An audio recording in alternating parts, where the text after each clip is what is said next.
6h30, 9h, la matinale RCF. La matinale RCF qui se poursuit et on retrouve Blanche Streb pour votre édito du jour. Bonjour Blanche.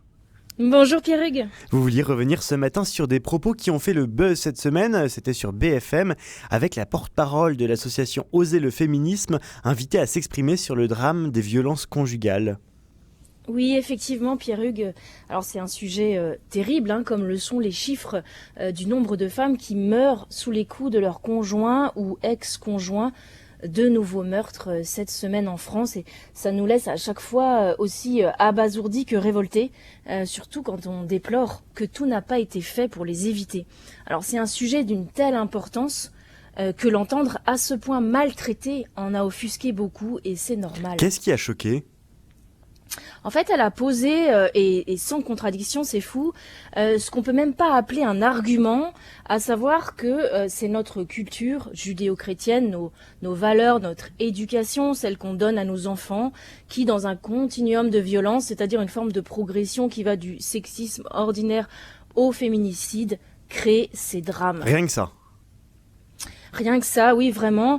Ce qui serait drôle, mais si c'était pas si grave, eh bien, c'est d'entendre désigner comme coupable une culture quand, visiblement, on ignore ou on feint d'ignorer beaucoup de la culture en question.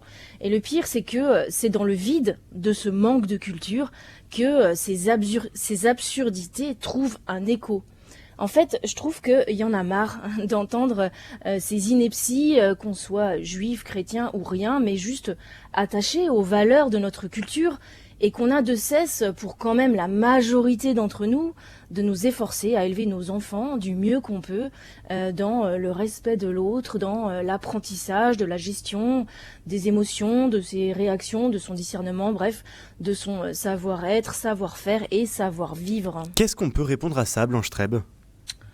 Peut-être le plus simplement possible, rappeler par exemple l'enseignement du Christ, lui qui par sa vie donne l'exemple, et c'est de son exemple qui a découlé des principes fondateurs qui ont contribué à forger le meilleur de notre culture.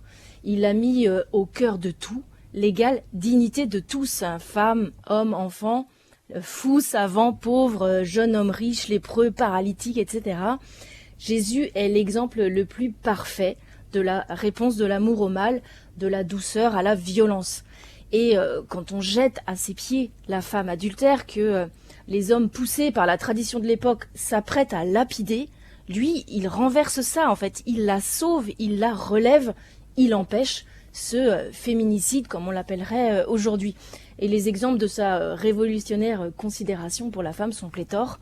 Sa relation avec sa mère, l'eau qu'il demande à la Samaritaine, et pour titiller un peu, j'ajoute même cette lubie contemporaine un peu agaçante de la charge mentale dans l'épisode avec Marthe et Marie. Alors le christianisme, je crois, a transformé le regard posé sur la dignité inhérente à tout être humain, de sa conception à sa fin, et de la femme par-dessus tout, évidemment, des valeurs, je crois, à rappeler et à défendre inlassablement. Merci beaucoup Blanche Streb, excellente journée. Il est 8h, c'est le retour de l'information.